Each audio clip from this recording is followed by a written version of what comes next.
বাংলাদেশ ও এর আশপাশ অঞ্চলে গত এক মাসে অন্তত 10 বার ভূকম্পন অনুভূত হয়েছে, যার গড় হিসেব করলে প্রতি 2 দিনে একবার করে এই জনপদ কেঁপে উঠছে।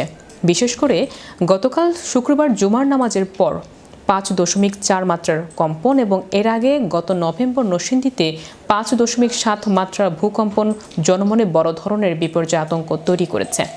বিশেষজ্ঞরা বলছেন, নির্দিষ্ট করে সময় বলা না গেলেও শত বছর পার করা এই অঞ্চলের টেকটনিক প্লেটগুলো যে কোনো সময় তীব্র ঝাঁকুনি সৃষ্টি করতে পারে।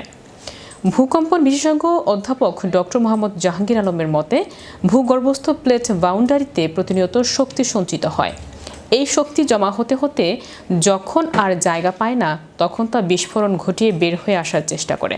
তিনি বর্তমান পরিস্থিতিতে বড় দুর্যোগের এই পূর্বাভাসকে গুরুত্ব দিয়ে সব ধরনের স্থাপনা ও ঘরবাড়ি ভূকম্পন সহনীয় করে গড়ে তোলার উপর জোর দিয়েছেন।